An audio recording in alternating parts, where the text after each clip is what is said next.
Remember back in January of this year? First week or two of January, Congress was just getting together. And the first day of Congress, they have a couple of votes. The first one is to elect the Speaker of the House. This is in the House of Representatives. The first one is to elect the Speaker of the House. The second one is to establish the rules for the House. It might be in opposite order, but anyhow, those are the first two votes. And typically, they just carry the rules over from the previous. Every Congress is a new Congress, and it happens every 2 years, right? And the Congress lasts for 2 years because there's elections every 2 years. And so this new Congress, when they established their rules, one of the rules that they made was that they may not consider legislation that would move money out of the Social Security Retirement Fund and into the Social Security Disability Fund. Or if they do consider it, it's under very, very highly restricted terms. I have to go back and look at it. Was it a 2/3 majority? It was something.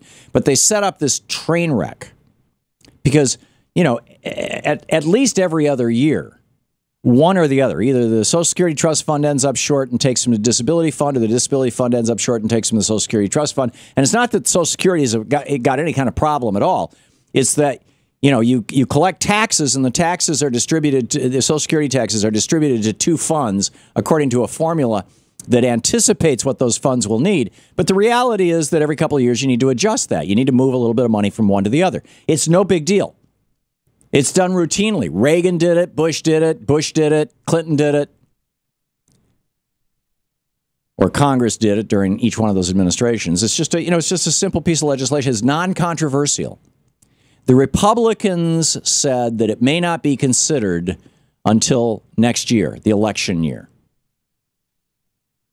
In fact, I think it was October of 2016. Or it may not be considered until it's running out of money, and that's going to be October 2016. So right in the middle of the presidential election, the Republicans are going to be saying deceptively, oh my God, Social Security is running out of money. We got to do something. Let's cut benefits. Or there will be an across-the-board 20% benefit cut to people on disability, on Social Security disability, which is a third of Social Security. And they're going to act like it was some sort of force of nature that made it happen, right?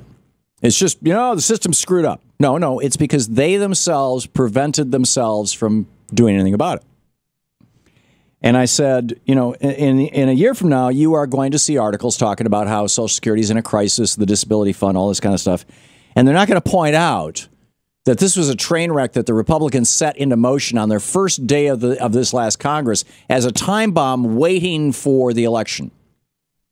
And sure enough, Robert Pear, to his credit, he actually notes these changes. Republicans, however, want more significant changes to improve the program's finances. If I was Robert Pear, I would have said that they say will improve the program's finances. These changes could include reductions in disability benefits, restrictions on eligibility. And then he says in January, Republicans adopted a new rule in the House that could block a direct reallocation of money at the expense of the trust fund that provides benefits for retirees. He says it kind of wonky. I would have made it the first sentence. Republican time bomb, about to explode. Instead, the first sentence of the article is 11 million people face a deep, abrupt cut in disability insurance benefits in late 2016 if Congress fails to replenish Social Security's Disability Trust Fund, which is running out of money, the Obama administration said on Wednesday. This is the Republican war against Medicare, Medicaid, Social Security, and elderly people.